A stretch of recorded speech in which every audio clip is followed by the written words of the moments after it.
Student, my name is Bharati. तो आज हम सीखेंगे मनी सप्लाई इन इंडिया कि मनी सप्लाई के कॉन्सेप्ट को कैसे जो है इंडिया के अंदर मेज़र किया जाता है। सबसे पहले हम बात करते हैं कि मनी सप्लाई जो है स्टार्ट कहाँ से हुआ। तो सबसे पहले J.S. मिंट एंड रिकार्डो ने जो है मनी सप्लाई के लिए एक ये इक्वेशन दी थी कि टोटल जो लीगल टेंडर मनी है उसकी मल्टीप्लाई अगर वेलोसिटी ऑफ मनी से कर दी जाए तो टोटल मनी सप्लाई आ जाएगी। अब ये जो एम है, ये एम वो लीगल टेंडर मनी है जो हमारी कंट्री के अंदर वैलिड होती है या एक्सेप्टेबल होती है, यानी जैसे करेंसी, नोट, कॉइन्स जो भी चल रहे होते हैं, ठीक है। और वेलोसिटी ऑफ मनी क्या होती है? जो मनी एक हाथ से दूसरे हाथ में जाती है तो उसकी वो वैल्यू नहीं रहती है जो पहले रहती है। जब वो दूसरे हाथ में जाती है तो उसकी वैल्यू चेंज हो जाती है। इसे एक एग्जांपल के थ्रू समझ सकते हैं। हमारे पास 4 लोग हैं, A, B, C and D।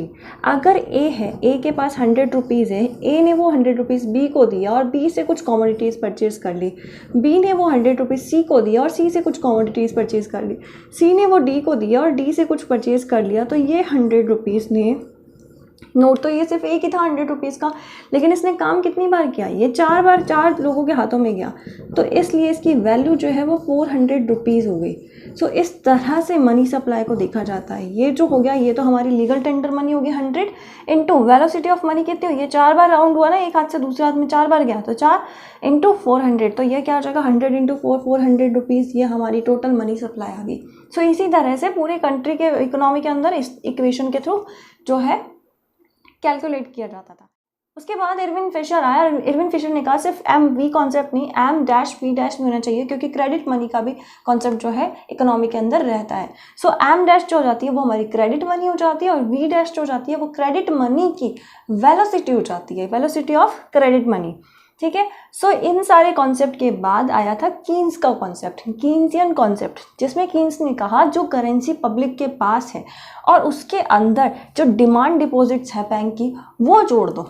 सो हमारे ये कीन्स का कॉन्सेप्ट हो जाता था। लेकिन उसके बाद जो है प्रोफेसर मिल्टन फ्राइडमैन ने कहा सिर्फ ये कॉन्सेप्ट नहीं, उनका जो कॉन्सेप्ट था वो ब्रॉड कॉन्सेप्ट था।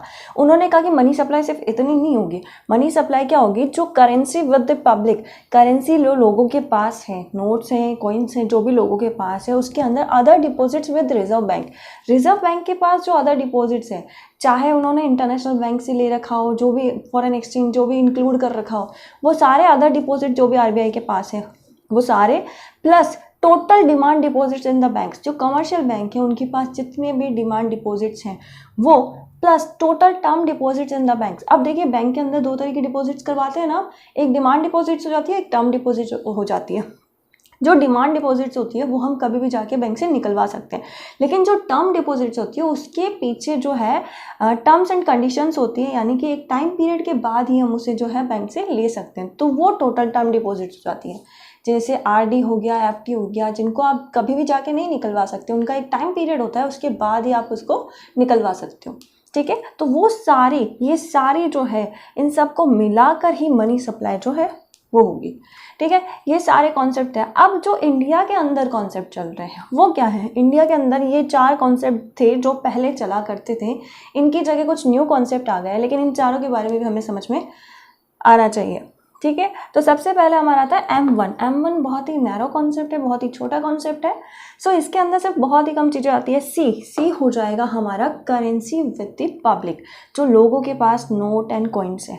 फिर आती है D हो जाती है demand deposits with the banks, जो बैंकों के पास हमारे डिमांड डिपॉजिट्स हैं बैंकों के पास, वो सारे डी में आ जाएंगे, प्लस अदर डिपॉजिट्स जो आरबीआई के पास हैं वो इंक्लूड कर दिए जाएंगे। तो ये बहुत ही छोटा कॉन्सेप्ट है, इसको बहुत इजीली मेजर किया जा सकता है। सो ये M1 हो जाता है हमारा।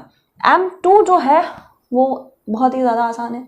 जो भी हमने M1 के अंदर इंक्लूड किया, C plus D plus OD, यानी currency with public, demand deposits in the bank और other deposits with the RBI, तो ये सारे कॉन्सेप्ट ऐड करने के बाद इसके अंदर post office savings bank deposit, यानी पोस्ट ऑफिस के अंदर जो भी डिपॉजिट्स होती हैं, टोटल जो भी डिपॉजिट्स होती हैं वो इसमें ऐड कर देंगे, तो हमारा M2 आ जाता है। अब हम जाते हैं M3। तो M3 के अंदर क्या आएगा? देखिए M1 जो है वो तो एज इट इज़ आपने इंक्लूड किया इसके अंदर।